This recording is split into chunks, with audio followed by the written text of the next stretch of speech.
doesn't always agree. What I'm thinking inside. Hello, wayward souls. I hope you're all doing well. In this podcast, I'm going to talk about why I no longer drink. And I'm going to start with the practical reasons, then I'm going to talk about the personal reasons, and then I'm going to talk about the supernatural reasons as to why I don't drink. Pretty cool stuff. So the practical reasons, we all know that alcohol is terrible for your health. It's terrible for your stomach, your skin, your hair. It ages you really fast. It kills your liver. It can give you cancer and things like that, especially like bowel cancer. It's just not good. It's not good. It's terrible for your mental health. You know, it's a depressant. And people can do stupid stuff when they're blackout drunk. Now let's move to the personal reasons. Oh boy. Well, I grew up with a lot of partying. I was going to house parties at a very young age, probably from the time I was a little toddler. Luckily, my parents' friends all had kids too, so I had like other kids to play with, but essentially, you know, like, keep in mind, like, the people I grew up with, like, they're good people. They were just, like, way into partying. So, basically, I've been going to parties since I was just a little baby. And I've seen a lot of stuff. I've seen a lot of drug use. I've seen a lot of violence. I've seen a lot of rowdiness. I've seen a lot of fun, too. Like, I've had a lot of fun, you know, playing in their backyard with the other kids while they're all getting wasted.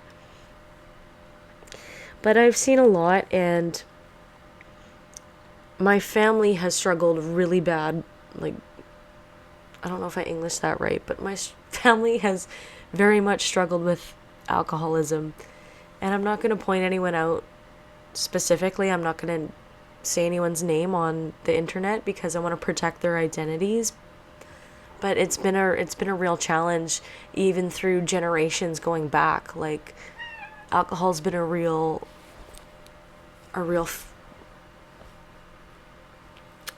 threat to our well-being. I have one family member that I'm close to, that I grew up with, who suffered with alcoholism quite a bit, and unfortunately there'd be a lot of violent episodes, and there'd be a lot of cops being called and trashing the house, and, you know, trying to break up fights, and just so much drama. And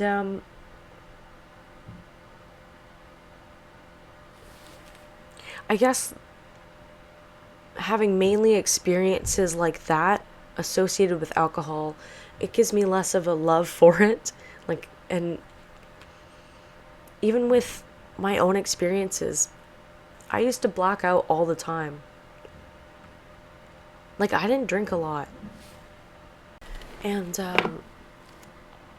I would just black out so easily. And obviously, you're not always proud of the things that you did the night before, especially when you're blacked out.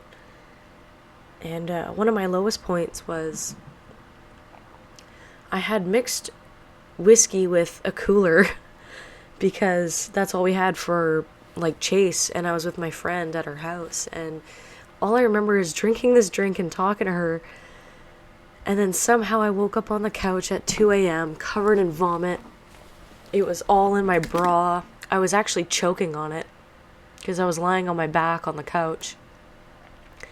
So I could have died too, and it was just such a wake-up call to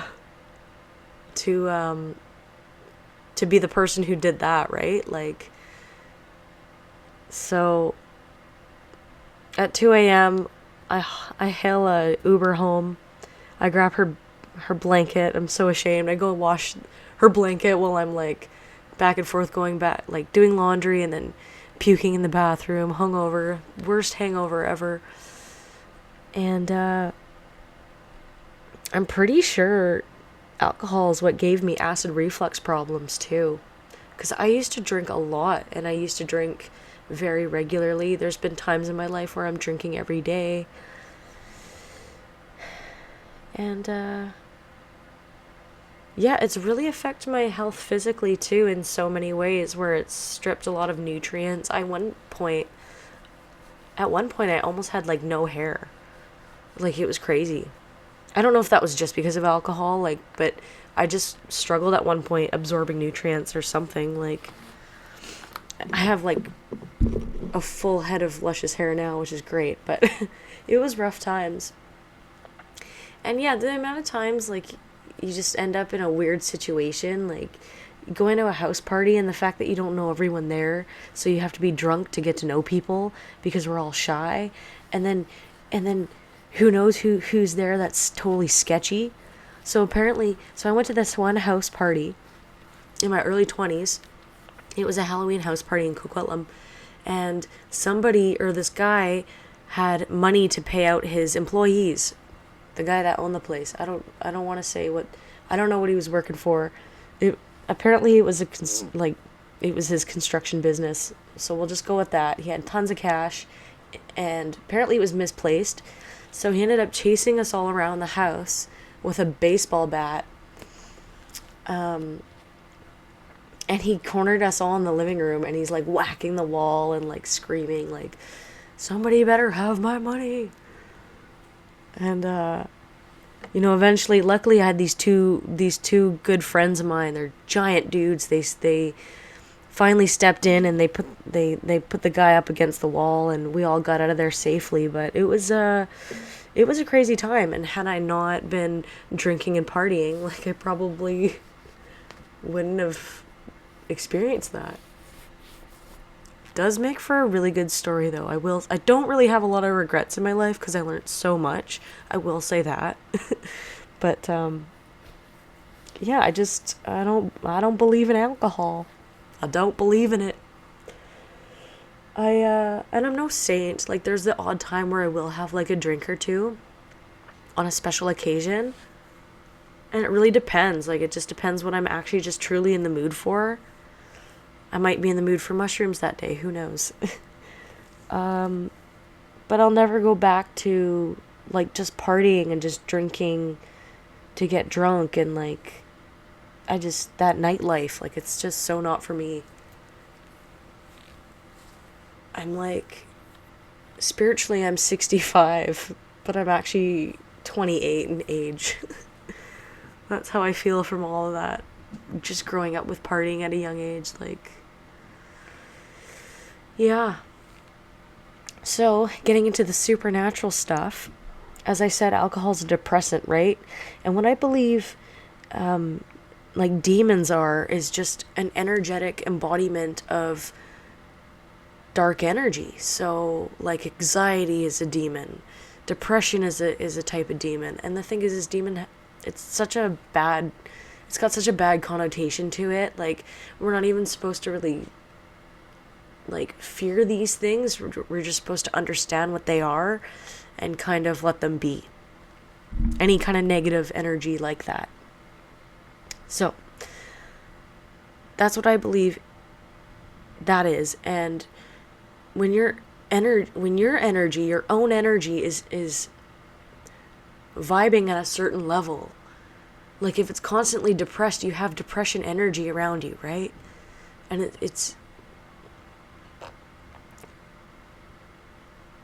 it's just that you attract the energy that you're currently vibing off of.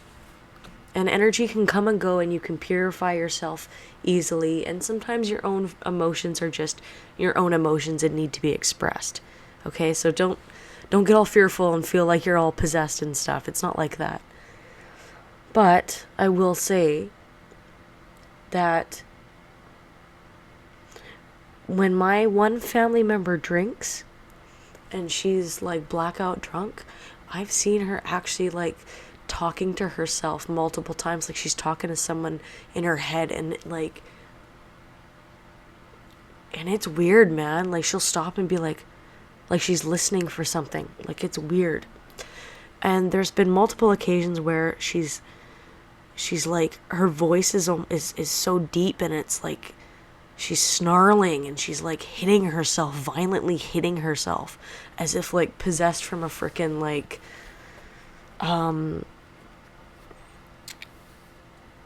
freaking Exorcist movie, man. Like, it's creepy. It's freaking creepy. And you know, I really believe that when you're doing hard drugs, it's really okay, it's not the same as plant medicine. When you're doing hard drugs, you're not attracting good high spiritual energy like you would with plant medicine, like psychedelics or anything like that. When you're doing alcohol and hard drugs, such as a depressant, an upper and a downer, you're attracting energy that is of that state. So an upper is attracting peaked. It's attracting paranoia, anger, anxiety. Depressants are attracting depression, sadness, hopelessness, darkness. And downers are attracting very much the same thing, but like giving up. What's the point? Letting go in a very toxic way. That's what happens when you take hard drugs and alcohol. And this mainly affects you when you do this in excess, and it affects you in your life in a negative way. You know, again, like I'll have a beer once in a while, but it's like, when does this run your life, and why are you doing this thing in the first place? What's behind it? What's your relationship with it? That's really important to just know when you're, and be aware of.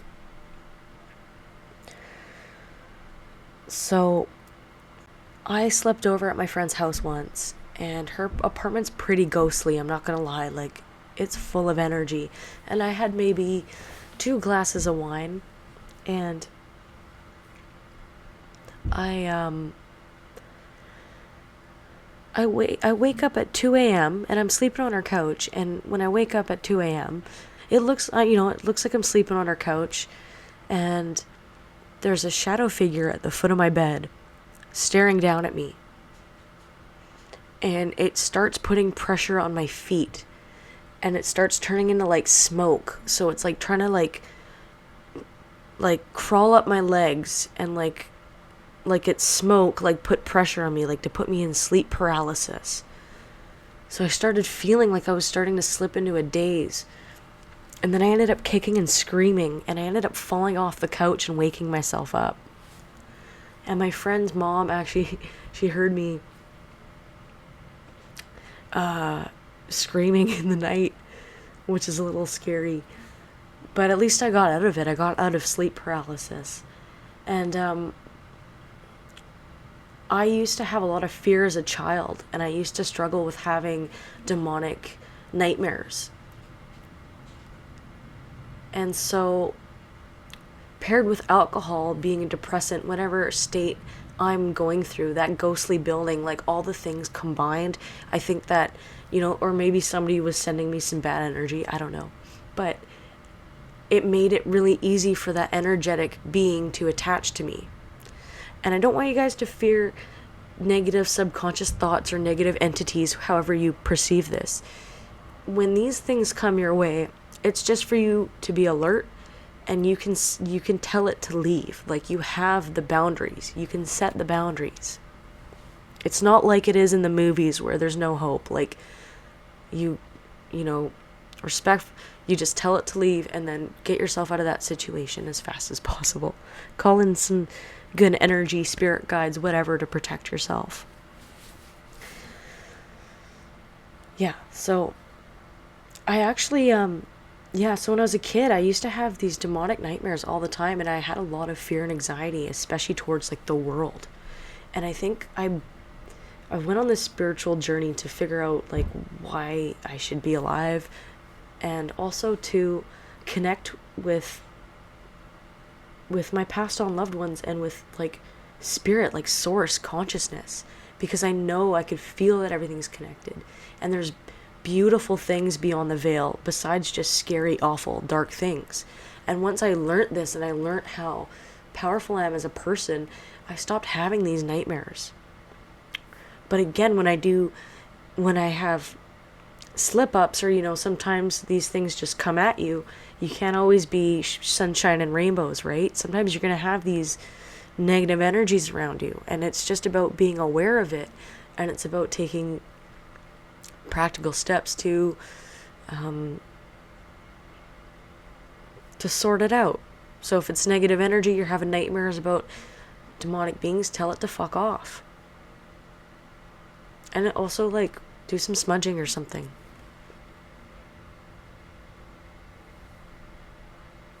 If you're just feeling like there's random heavy emotions and you're not sure where they're coming from, ask yourself, truly, are these your emotions? Or are you feeling like, are you empathic? Are you feeling other people's emotions? Anyway, I'm getting into a whole nother rant. I'm sorry. This was about alcohol. Basically, alcohol is a depressant, and it can just leave you more susceptible to feeling depressed over the long run. And that like how it destroys your energy body and the energy that you start to attract into your life, it could really just bring you down. And I'm not trying to tell you what to do with your life. I'm just hoping that my experiences might inspire you in some way, especially if you're struggling with this kind of stuff. And I hope that this message kind of gives you hope that there's another way to experience life that's without it, and that could be better, and that could be really cool. I don't know. But yeah, that's all I have for you guys. I appreciate you listening to my podcast, and I love you so much. Have a good day. Bye. Head for the hills for nothing. Running, scared, screaming at the top of my lungs and my many minds.